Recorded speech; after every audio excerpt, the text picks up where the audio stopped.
नमस्कार दोस्तों, स्वागत है आपका अपने चैनल स्टडी अड्डा में। तो दोस्तों, आज की इस वीडियो में हम डिस्कस करने वाले हैं यूटेट का पेपर फर्स्ट। इसमें हम जो मैथ के 30 क्वेश्चंस हैं उसको हम डिस्कस करने वाले हैं। देखिए, अगर मैं कहूँ तो यूटेट का पेपर फर्स्ट में जो मैथ आ रखी थी वो बिल्कुल सिंपल थी, ज़्यादा टफ नहीं थी। यानी कि हम इसको नॉर्मली बोल सकते हैं, बिल्कुल सिंपल वे में ही कह सकते हैं। बस एक आधे अगर क्वेश्चन को छोड़ दें, बिल्कुल सिंपल मैथ के क्वेश्चंस थे। और मैं ये उम्मीद कर सकता हूँ कि जिन बच्चों ने अगर थोड़ी बहुत भी तैयारी की होगी तो 30 में से कम वो 27 या 28 नंबर आसानी से लेकर आ गए होंगे। ठीक है, तो यहाँ पर हम स्टार्ट कर लेते हैं। आपने क्या करना है, आपके जितने भी क्वेश्चन सही हैं, यानी कि जितने आपके नंबर बन रहे हैं, आपने कमेंट बॉक्स में उसको बता देना है कि आपने कितने बिल्कुल सही किए हैं। ठीक हो गया, तो स्टार्ट कर लेते हैं। अब इसके अंदर हमारा सबसे पहला ही क्वेश्चन आ जाता है, यानी कि क्वेश्चन नंबर 91 है कि किस वार्षिक चक्रवृद्धि ब्याज की दर से 625 रुपये 2 वर्ष में 676 आ जाएंगे। यानी कि अगर आप यहाँ से करके ना डायरेक्टली फॉर्मूला लगाते तो फॉर्मूला भी लगा लेते, नहीं तो इन्हीं की अगर परसेंटेज निकाल लेते ना आप, तो भी साफ साफ निकल कर आ जाता 4%। यानी कि ऑप्शन नंबर जो बी है ये इसका राइट आंसर हो जाएगा। अगला आ जाता है कि एक नाविक धारा की दिशा में 5 मिनट में 1 किलोमीटर चलता है, जबकि धारा के विपरीत 1 घंटे में 6 किलोमीटर चलता है, तो धारा की चाल क्या होगी। तो देखो, ये आपने 10th क्लास में बहुत सारे क्वेश्चन पढ़े होंगे। अगर आप इसको सोल्व करते तो ऑप्शन नंबर ए यानी कि 3 किलोमीटर धारा की चाल निकल कर आ जाती है। अगला है कि 15 प्रति किलोग्राम वाली चीनी को 20 रुपये प्रति किलोग्राम चीनी के साथ 2:3 अनुपात में मिलाया जाता है, तो मिश्रण का प्रति किलोग्राम अनुपात क्या होगा। ये भी देखो कितना सिंपल क्वेश्चन है। यानी कि टोटल 5 किलो चीनी हो जाती, 2 किलो का रेट 15 रुपये किलो के हिसाब से था और 3 किलो 20 रुपये के हिसाब से थी। यानी कि इस तरह से टोटल 90 रुपये की 5 किलो चीनी हो जाती। तो ये पूछ रहा है कि जो प्रति किलोग्राम है अब वो कितने रुपये की हो जाएगी। तो ये भाई साहब 18 पंजे 90, यानी कि 18 रुपये किलो हो जाती। ठीक हो गया। अगला है कि एक समबाहु त्रिभुज के अंतः केंद्र, परिकेंद्र तथा लंब केंद्र होते हैं। तो इस क्वेश्चन का जो हमारा राइट आंसर हो जाएगा वो हो जाएगा ऑप्शन नंबर ए संपाती। यानी कि एक जो समबाहु त्रिभुज होता है उसका अंतरा केंद्र, परिकेंद्र और लंब केंद्र ये सारे के सारे संपाती होते हैं, यानी कि कोइंसिडेंट होते हैं। इसका मतलब एक ही जगह होते हैं। अगला है कि ए एक काम को 15 दिन में तथा बी उसी काम को 10 दिनों में करता है। एक साथ मिलकर दोनों इस काम को कितने दिन में समाप्त कर सकते हैं। कितना सिंपल सा क्वेश्चन था कि ये दोनों मिलकर 6 दिन में समाप्त कर सकते हैं। ठीक है, बहुत सिंपल क्वेश्चन है, ऐसे ऐसे आ रखे हैं। अगला है, देखो यहाँ पर क्या है ना, ये पेज में थोड़ा सा हमारा अच्छी क्वालिटी नहीं आई है, तो इसको आप देख लेना, एडजस्ट कर लेना। यहाँ पर लिखा है कि गणित को रुचिकर बनाने के लिए एक शिक्षक को क्या करना चाहिए। तो भाई, गणित को शिक्षक बनाने के लिए पहेली, खेल, कहानी का उपयोग करना चाहिए, यही बिल्कुल सही है। निम्नलिखित में से कौन केंद्रीय प्रवृत्ति की माप नहीं है।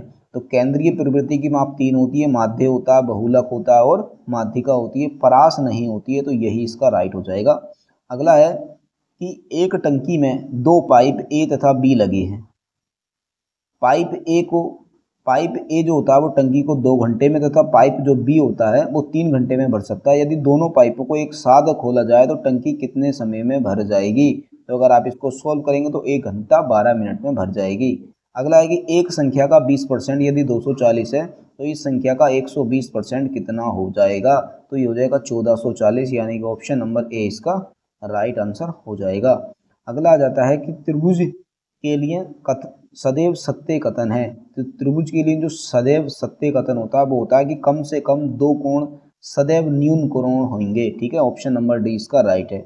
अगला आ जाता है कि एक बैग में 50 पैसे, 25 पैसे और 20 पैसे तथा 5 पैसे के सिक्कों की संख्या बराबर है। यानी कि इनके जितने भी सिक्के हैं उन सभी के सिक्कों की संख्या क्या है, बिल्कुल बराबर है। यदि कुल राशि 40 रुपये है तो प्रत्येक प्रकार के सिक्कों की संख्या कितनी होगी। आप इसको सोल्व करेंगे तो 40 ही संख्या निकल कर आएगी, यानी कि हर एक पैसे के जो सिक्के हैं उनकी संख्या 40 आ जाएगी।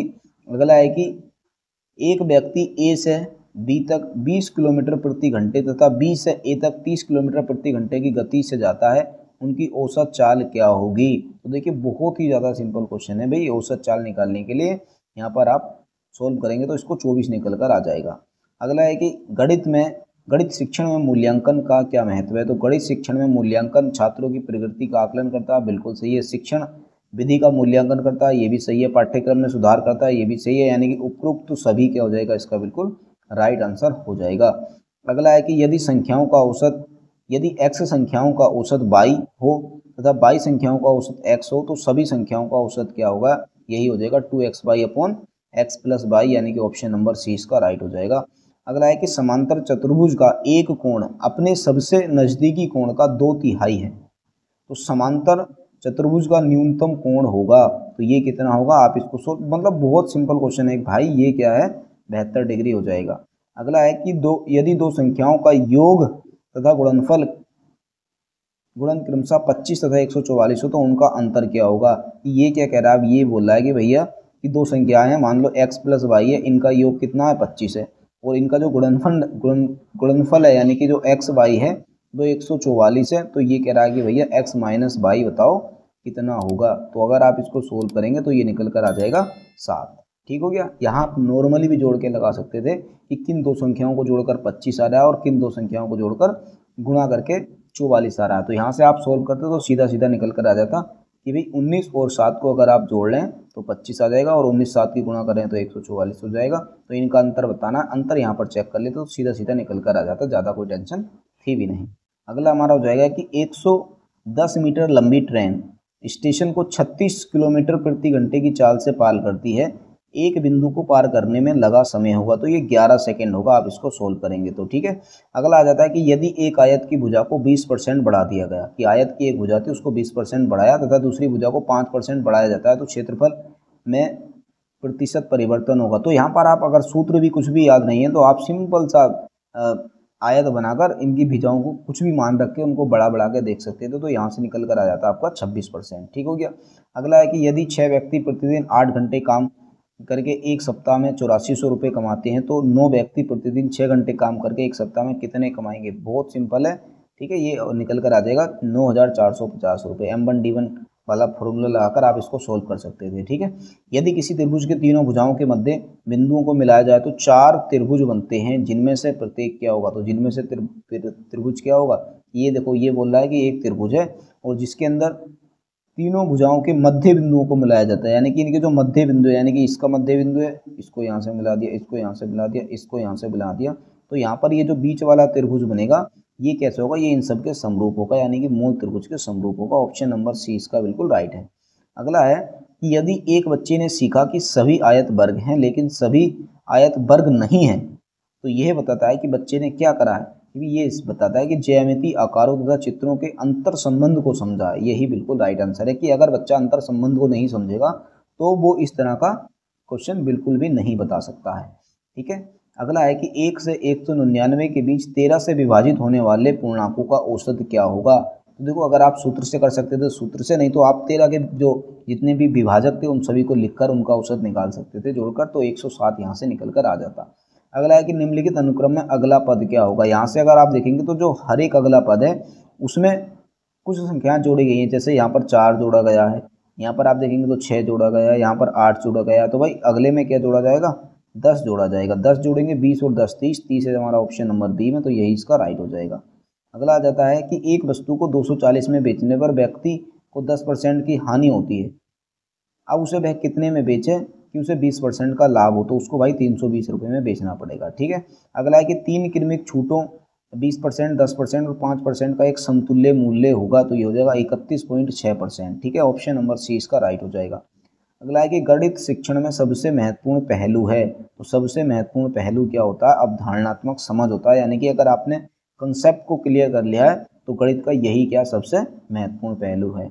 अगला हो जाएगा हमारे पास कि माना y का साधारण ब्याज x तथा z का साधारण ब्याज y है, दोनों स्थितियों में दर प्रतिशत तथा समय समान है, तब x y और z में संबंध है, तो ये हो जाएगा y स्क्वायर बराबर xz, यानी कि ऑप्शन नंबर डी इसका राइट हो जाएगा। अगला क्वेश्चन है कि गणित में यदि शिक्षक को चक्रवृद्धि ब्याज के बारे में पढ़ाना है तो इसके अधिगम के उद्देश्य क्या होंगे, तो क्या हो सकते हैं, ज्ञान, बोध तथा अनुप्रयोग, यही तीनों के तीनों होंगे बिल्कुल, ठीक है।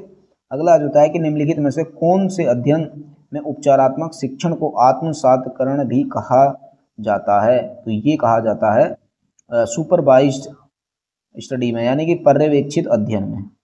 अगला हमारा क्वेश्चन आ जाता है कि दिए हुए चित्र में कुल आयतों की संख्या गिनिए। यह प्रश्न जांच करता है कि जब अगर आप इस तरह का क्वेश्चन पूछ रहे हैं कि भाई एक चित्र दे रखा है और उसके अंदर हमें आयतों की संख्या को गिनना है, तो इस प्रकार का जो प्रश्न है वो क्या जांच करता है, तो वो करता है विद्यार्थी की समझ की, यानी कि ऑप्शन नंबर ए क्या हो जाएगा इसका बिल्कुल राइट आंसर हो जाएगा। अभी देखिए मैंने क्या किया है, इसके अंदर जो मैथ के क्वेश्चंस थे उनको सोल्व नहीं किया, सीधा आपको आंसर बताया गया है, ठीक है। बाकी इसका जो सोल्यूशन है मैं आपको बाद में प्रोवाइड करा दूंगा, ठीक हो गया। तो आपके कितने क्वेश्चंस बिल्कुल सही रहे, कितने नंबर आपके बन रहे हैं, आपने कमेंट बॉक्स में ज़रूर बताना है। और बाकी और भी अगर आप जानकारी चाहते हैं, क्योंकि देखो अब आपका यूटेट का एग्ज़ाम तो हो ही गया है, आगे अगर आप किसी अन्य एग्ज़ाम की भी तैयारी करना चाहते हैं तो उसके लिए क्या है, मैं अपने यूट्यूब चैनल पर बहुत सारी वीडियो डालता रहता हूं। तो आपको क्या करना है, हमारा जो टेलीग्राम चैनल है वहां से उसको ज्वाइन कर लेना है। और अपने टेलीग्राम चैनल पर मैं जितनी भी हमारी प्राइवेट जॉब्स होती हैं या फिर कोई सरकारी जॉब्स आती हैं, कहीं पर ऐसी पोस्टें भी आती हैं जो संविदा बेस पर ले लेते हैं, आउटसोर्सिंग बेस पर ले लेते हैं,